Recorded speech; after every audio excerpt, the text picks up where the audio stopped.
അതെ ഇപ്പച്ചാറിന് പഴയ കിടന്നോളതാ, പക്ഷെ അതും അതേലും മുഴുവൻ പുല്ലിയിട്ട് കിടക്കുക. അതല്ല, അതായത് നമ്മുടെ മണലിലേക്ക് കൈക്ക് തൂക്കിയിട്ടില്ലേ, അത് മേലേക്ക് ഇറങ്ങുന്ന ഭയങ്കര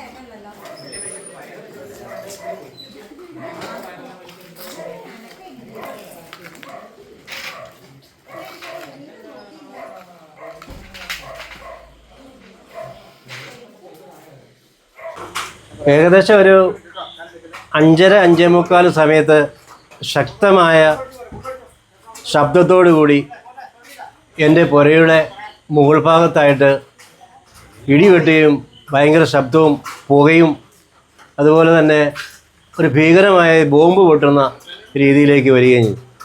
അപ്പോൾ എൻ്റെ ഭാര്യയും അതുപോലെ അളിയൻ്റെ മോളുമാണ് ഉണ്ടായിരുന്നത്. അവരുടെ മേത്തോട്ട് കുറേ ചീളുകളൊക്കെ തെറിക്കുകയും കാര്യമായ പരിക്കുകളൊന്നും ഉണ്ടായില്ലെങ്കിലും പക്ഷേ കുറേ നേരത്തേക്ക് ഒരു സംസാരിക്കാൻ പറ്റാതെ ചെവി കേൾവിക്കുറവായിട്ട് എന്നെ 3-4 പ്രാവശ്യം ഫോൺ വിളിച്ചു. ഞാൻ സ്ഥലത്തില്ലായിരുന്നു, ഞാൻ ഇലഞ്ഞി ഓട്ടോ സ്റ്റാൻഡിൽ ഓട്ടോ ഓടിക്കുകയാണ്. അപ്പോൾ ഞാൻ ഓട്ടോ ഓടിച്ചവർ വിളിച്ചിട്ട് എന്താണെന്ന് ചോദിച്ചിട്ട് ഇവരൊന്നും തിരിച്ചു പറയുന്നില്ല.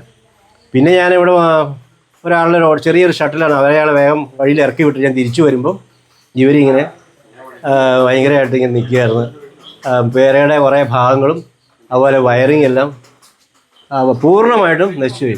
പേരയുടെ കോൺക്രീറ്റിൻ്റെ ബീം വരെ പൊട്ടിത്തെറിച്ചു. അപ്പം അങ്ങനെ ഒരു നഷ്ടം വന്നിട്ടുണ്ട്. ഈശ്വരകൃപ കൊണ്ട് ജീവഹാനിയോ അങ്ങനെയൊന്നും നിലവിൽ സംഭവിച്ചില്ല. അത് തന്നെ നമ്മുടെ ഭാഗ്യം.